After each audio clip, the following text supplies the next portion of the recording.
इस वक्त मुख्यमंत्री मनोहर लाल प्रेस कॉन्फ्रेंस कर रहे हैं। केवल जानकारियां नहीं देनी, बल्कि कुछ बातें आपसे, आपके माध्यम से जनता से साझा भी करनी है।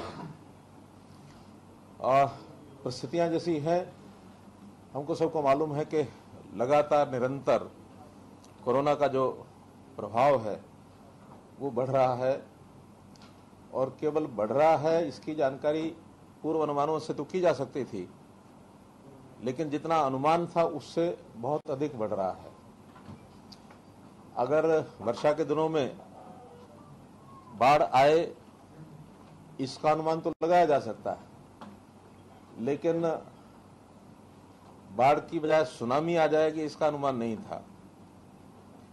यानी पिछली बार भी पहली जो लहर थी उस लहर में हमारा मैक्सिमम जो दिल्ली का आंकड़ा वो 3100 के लगभग गया था, और फरवरी आते आते लग रहा था कि चीज़ें अब काबू में आ गई हैं और चीज़ें ठीक हो जाएंगी।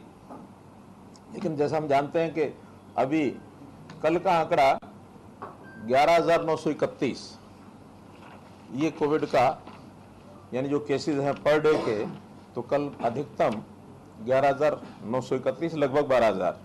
हमको सबको मालूम है कि लगातार निरंतर ऐसा ही आंकड़ा है।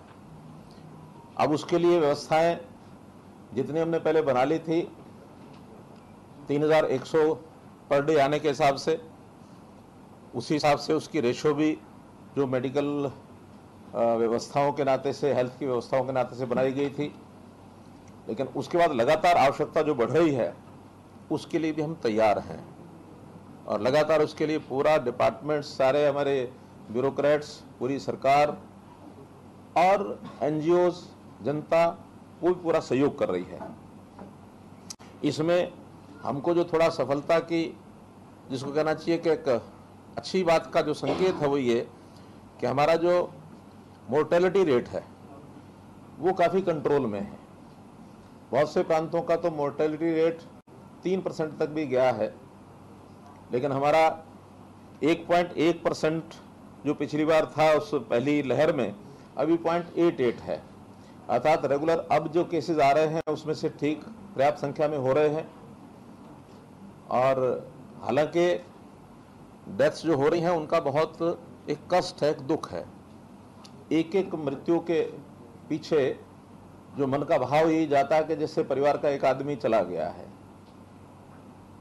लेकिन बहुत सी व्यवस्थाएं ऐसी होती हैं जो हमारे काबू में नहीं रहती हैं। कई प्रकार के ऐसे संकट जो हमको देखने को मिल रहे हैं, उसमें सबसे बड़ा संकट जो है वो हमारे सामने आया है ऑक्सीजन का। ऑक्सीजन, इतने सारे लोगों को मेडिकल ऑक्सीजन की आवश्यकता पड़ेगी ये सोचा नहीं था। हालांकि ऑक्सीजन जो है कुल मिलाकर कमी नहीं है अगर हम देश भर की सारी बात करें, और मेडिकल एजुकेशन की, लिक्विड एजुकेशन की तो कमी है, लेकिन गैसियस फॉर्म में है हमारे पास। गैसियस फॉर्म की ऑक्सीजन की ट्रांसपोर्टेशन की दिक्कत है, और अगर दूर दराज के एरिया में ज़्यादा अगर लिक्विड भी है तो वहाँ भी ट्रांसपोर्टेशन की दिक्कत काफ़ी आ रही है। एक स्थान से दूसरे स्थान पर ले जाना, फिर ले जा करके उसके सिलेंडर्स में रिफिलिंग करना, फिर उसके माध्यम से हर एक इंडिविजुअल पेशेंट को सप्लाई पहुँचाना। नए हॉस्पिटल भी जो हम बना रहे हैं उसकी भी जो सप्लाई है वो भी अपने आप में एक बड़ा काम है। तो इस नेटवर्क को तैयार करने के लिए लगातार हम लगे हुए हैं। मैं एक दिन पहले 5 स्थानों पर होके आया, और जो एक्सपेंशन के हमारे काम हैं या गैस सप्लाई के जो प्रोजेक्ट्स हैं उसी को देखने के लिए गया था। पानीपत मेरा जाना हुआ, वहाँ पर गैसियस फॉर्म में ऑक्सीजन हमारे पास उपलब्ध है, तो 500 बेड का हॉस्पिटल, उसकी तैयारी के लिए वहाँ गया था। इसी प्रकार से हिसार, वहाँ भी गैसियस फॉर्म में हमारे पास ऑक्सीजन उपलब्ध है, तो वहाँ एक विद्यालय जो जिंदल मॉडल स्कूल है उनका, जिंदल जो पाइप्स वाले हैं उन्हीं का अपना है, और एक उसी का प्रांगण 3 एकड़ का प्रांगण है उसमें भी। तो दोनों मिलाकर के लगभग 650 बेड्स की व्यवस्था वो उन्होंने वहाँ करनी शुरू कर दी है। रोहतक पीजीआई में व्यवस्था पर्याप्त है, 650 नए बेड्स की व्यवस्था उन्होंने की है, लेकिन चूंकि ऑक्सीजन की सप्लाई अभी कम है, इसलिए ऑक्सीजन के कारण से उसको देरी हो रही है उसको प्रारंभ करने में, चालू करने में। 150 बेड अभी सप्लाई वो चालू कर रहे हैं। 500 बेड जैसे ही ऑक्सीजन की मात्रा पर्याप्त बढ़ती है वो तुरंत चालू होंगे। ऐसे ही फरीदाबाद में एक मेडिकल कॉलेज जो किन्हीं कारणों से बंद हो गया था, गोल्ड फील्ड मेडिकल कॉलेज, बाद में सरकार ने उसको टेक ओवर किया है और उसका नाम अटल बिहारी वाजपेयी जी के नाम से के साथ जुड़ा गया है। उस हॉस्पिटल को नए सिरे से रेनोवेट कर रहे हैं मेडिकल कॉलेज को। वहाँ भी एक 100 बेड की तुरंत व्यवस्था वो करनी शुरू कर दी है। सामान उसका प्रोक्योर किया जा चुका है और कभी भी वो शुरू कर सकते हैं। गुरुग्राम में एक संस्था प्राइवेट एक कॉरपोरेट है, तो उन्होंने अपने यहाँ एक गेस्ट हाउस बनाया हुआ था, उसी को हॉस्पिटल के रूप में उन रूम्स को परिवर्तित करके 250 बेड की व्यवस्था वो भी कर रहे हैं। उनको ऑक्सीजन की हमसे अपेक्षा नहीं है, बल्कि वो ऑक्सीजन कंसंट्रेटर्स 250 ये उन्होंने प्रबंध कर लिया है और 1-2 दिन के बाद वो जैसे ही उपलब्ध हो जाएंगे, बाहर से आने विदेश से आते ही वो उसको चालू कर देंगे। तो ऐसे नए बेड्स की व्यवस्था, ऑक्सीजन की सप्लाई, डॉक्टर्स की, जैसे फरीदाबाद के मेडिकल कॉलेज में जो 100 बेड का हॉस्पिटल शुरू होगा, तो वहाँ आर्मी के लोगों ने कहा कि हम वहाँ के लिए डॉक्टर जितनी आवश्यकता होगी वो मैन पावर भेज देंगे।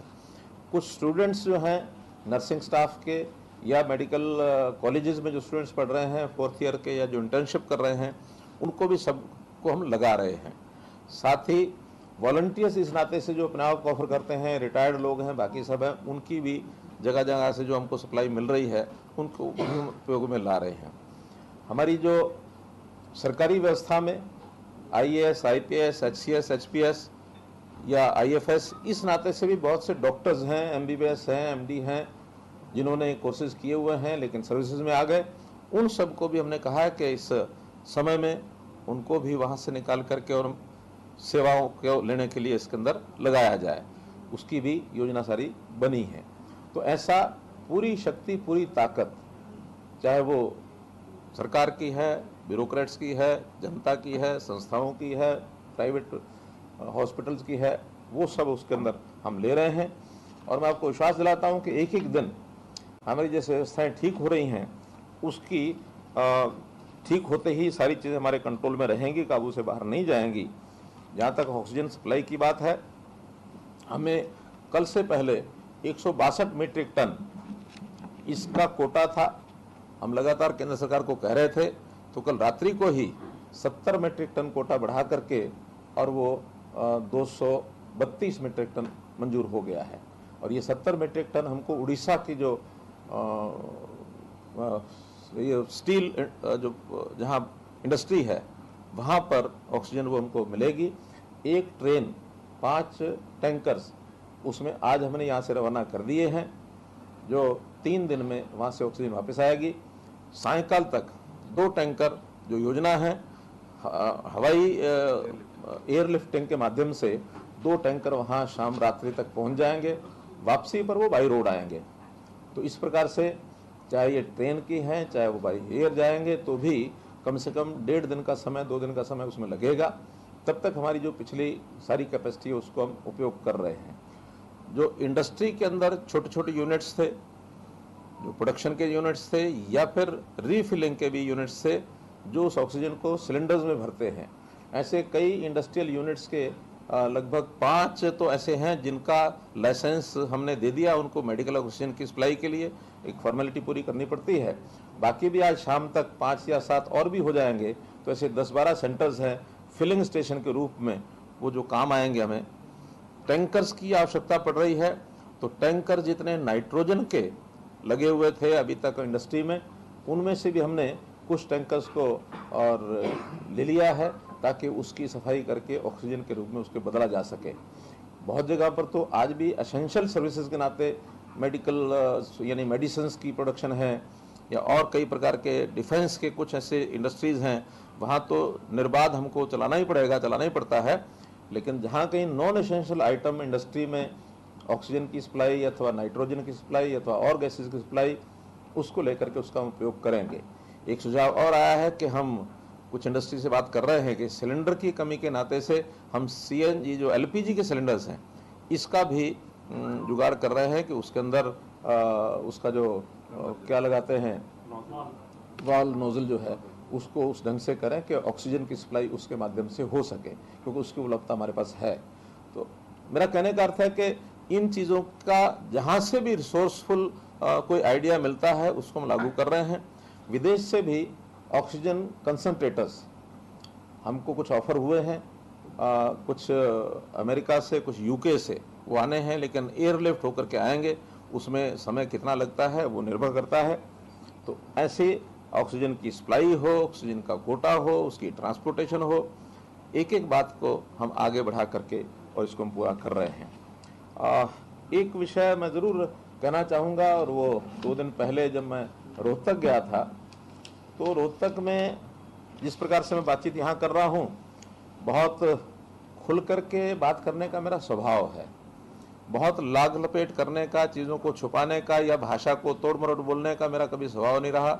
बहुत एक जैसे गांव का आदमी बोलता है इस तरीके से मैं अपनी बात को स्पष्ट कह देता हूँ। उसी संदर्भ में मैंने ये कहा था कि इस समय हमारी चिंता है एक एक व्यक्ति की जान बचाने की, और उसकी जान बचेगी तभी हमको संतोष होगा। हमारे मानो किसी भी हमारी किसी लाचारी के कारण से, हमारी व्यवस्था की कमी के कारण से अगर एक भी व्यक्ति की मृत्यु होती तो हमें बहुत दुख होता है। तो हम व्यवस्थाओं को बना रहे हैं, एक एक करके आगे कर रहे हैं। और मीडिया के मित्रों ने कुछ इस प्रकार के प्रश्न कर दिए कि आंकड़े नहीं मिल रहे, डाटा नहीं मिल रहा, ये नहीं हो रहा, वो नहीं हो रहा। तो उसमें से एक वाक्य मेरे मुंह से जरूर निकला, और वो कोई मैंने अपनी ओर से बोला ऐसा नहीं है। सामान्यतः लोग कहते हैं कि जो चला गया है अब उसको हम वापस नहीं ला सकते। तो मात्र इतनी बात थी कि हमारे शोर मचाने से कोई वापस आने वाला तो नहीं है। हम तो जो हमारे पास हैं, उपलब्ध हैं, उनका जिनकी बीमारी है उनको दूर करने के लिए एक एक व्यक्ति की हमको चिंता करनी है कि उसकी जान बचे। अभी साधारण सी बात को लेकर के और जिस प्रकार का एक बाउंडर खड़ा किया गया, हमारे कुछ ट्वीट मीडिया मित्र होते हैं तो उन्होंने उस प्रकार से चीज़ों को आगे बढ़ाया, कई चैनल पर भी 1-2 जगह चल गया। मेरा निवेदन यही है कि हमारी संवेदनशीलता उसको ध्यान करें कि हम क्या चाहते हैं। हमारे प्रयत्नों में कहीं भी कोई कमी आपको नहीं दिखेगी। हम अपने प्रयत्नों को इस ढंग से कर रहे हैं कि जैसा मेरा अपना परिवार है, और परिवार के एक व्यक्ति की भी अगर जान जाती है तो उसका सदमा, उसका दुख ये हमको भी उतना ही है, कम नहीं होता है। तो इसलिए इन सब बातों को ध्यान में रखते हुए हमको आगे बढ़ने के लिए और सबके सहयोग की आवश्यकता है। आज विषय वाद विवाद का नहीं है, आज संवाद का है कि हम किस प्रकार से चीज़ों को आगे बढ़ाएं। आज हम सब मिल कर के और इस महामारी का मुकाबला करने के लिए आगे बढ़ें। हम अपने मतभेद, राजनीतिक मतभेद होंगे, इलाके के होंगे, कोई भी मतभेद होंगे, तो उनको दूर करके हम एकजुट होकर के, खास करके हमारे जो विपक्षी दल के नेता हैं उनसे भी मेरा निवेदन है। बहुत लोग सहयोग करने की बात कह भी रहे हैं, मुझे लगातार फ़ोन भी आ रहे हैं कि हमारी ओर से बताइए कोई सेवा करनी है। बहुत संस्थाओं के फ़ोन आ रहे हैं, बहुत जो हमारे कॉर्पोरेट जगत के लोग हैं उनकी ऑफर आ रही हैं। संस्थाओं में कई लोगों ने कहा कि हमको बताइए 100 बेड का अस्पताल बनाने के लिए हम तैयार हैं, कहाँ बनाएं। हम उनको एक ही बात कहते हैं कि ऑक्सीजन की सप्लाई का सुनिश्चित होने दें, फिर हम बेड्स की व्यवस्था जितनी आपकी इच्छा होगी हम बनवा लेंगे। डॉक्टर्स की भी हमको प्रबंध करना पड़ता है, वो भी करेंगे। कहीं फर्स्ट एड टाइप की जो व्यवस्था है इसके लिए भी हम विचार बनाया हमने कि संस्थागत रूप से ऐसी फर्स्ट एड की ट्रेनिंग आम आदमी को भी जरूरत पड़ी तो वो भी हम देंगे। आखिर हर परिवार में कोई ना कोई एक व्यक्ति इन चीज़ों की चिंता करने वाला होगा, तो अपने परिवार के जितने सदस्य हैं, कम से कम जो इस बीमारी के प्रारंभ होने की स्थिति होती है, जो बिल्कुल एक मॉडरेट या जिसको कहते हैं माइल्ड ऐसे जो प्रभाव है, उसको तुम घर में ठीक कर सकते हैं। सीवियर कोई इस प्रकार का पेशेंट कोई होता है, उसको ही आवश्यकता पड़ती है अस्पताल में जाने की। और अस्पताल में जिनको जाना है वो स्वयं, चाहे वो पेशेंट है चाहे परिवार के लोग हैं, उनसे भी मैं निवेदन करूंगा कि वहां जाकर के हम कई बार मन में होता है कि ये दवाई क्यों नहीं मिली, ऑक्सीजन में मैं क्यों नहीं गया। ऑक्सीजन की आवश्यकता तो वहाँ जरूर जाएंगे, जरूर मिलेगी भी सही, लेकिन ऑक्सीजन को नापने के लिए ऑक्सीमीटर आया तो सब अपना ध्यान रखें कि अगर वो 90 से ऊपर ऑक्सीजन है तो ऐसी स्थिति नहीं है कि जिसके कारण से कोई बहुत खतरा होता है। वो 90 से नीचे गिरती है तब जा करके कठिनाई होती है। उस समय हॉस्पिटल में हॉस्पिटलाइज हो जाए या अपने ऑक्सीमीटर 10 लीटर के जो ये है हमारे ऑक्सीजन कंसंट्रेटर, तो इस कंसंट्रेटर का भी अब बहुत उपलब्ध होने लग गए हैं। उसको लेकर के घर में भी हम उसका एक ऑक्सीजन के कुछ समय के लिए हम रख सकते हैं। तो इसलिए इन सारी चीज़ों को हम उतना ही उपयोग करें जितनी महत्व डॉक्टर के रिकमेंडेशन, स्ट्रॉन्ग रिकमेंडेशन मैं कहता हूँ, उसके बाद जिसकी आवश्यकता हो उसी का हम उपयोग करें। कहीं ऐसा ना हो कि हमारी बिना चाहत के भी कोई चीज़ हम ले लें और बदले में एक ऐसा पेशेंट जो बहुत ही सीरियस कंडीशन में वो हमारे हाथ से निकल जाए। मुझे एक आज ही एक मैसेज, एक ट्वीट मिला है, वो महाराष्ट्र का है कि एक बुजुर्ग जो हैं वो बेड पर हैं, उनको हर प्रकार की दवाई की ज़रूरत है, लेकिन उसके वहाँ बेड पर सोते हुए एक महिला आई, अपने पति को, 40 वर्ष का उनका पति, उसकी बीमारी को देख करके उनका कि इसकी जान की पहले ज़रूरत है, और वो स्वयं बेड छोड़ करके चला गया और उसके पति को कि 40 साल की इसकी आयु है, इसको, यानी एक संवेदना है। इस प्रकार की बात को लेकर के चाहे वो हमारे मीडिया के मित्र हों, चाहे हमारे राजनीतिक मित्र हों, चाहे जनता के लोग हों, हमारे कोरोना वॉरियर्स सब लगे ही हैं, उसमें कहीं कोई दिक्कत नहीं है। हम बाकी सब लोग उनकी सपोर्ट के लिए खड़े हों, वातावरण को पॉजिटिव बनाएं। यानी ये पॉजिटिव शब्द भी ऐसा शब्द हो गया कि जो कई जगह इसका अपमान हो गया है, कई जगह सम्मानित है। ये वातावरण को पॉजिटिव बनाना ये ठीक है, लेकिन कोरोना पॉजिटिव ना हो ये उतना ही उसका ये भी अर्थ है। तो इसलिए मित्रों, आज के समय में मुझे केवल एक अपील आपके माध्यम से करनी थी कि समाज एकजुट होकर के इस बीमारी को लड़ने के लिए जहां सहयोग की आवश्यकता है वहां सहयोगी बन के खड़ा हो। इतनी बात मुझे आपसे कहनी थी। सबसे बड़ी चैलेंज जो इस समय है वो गुरुग्राम और फरीदाबाद बना हुआ है, लगातार मामले बढ़ते जा रहे हैं। रिस्ट्रिक्शंस भी इम्पोज की गई है, कर्फ्यूज भी इम्पोज किए गए हैं, वर्क फ्रॉम होम भी इम्पोज किया गया है। इस चुनौती पर पार पाने के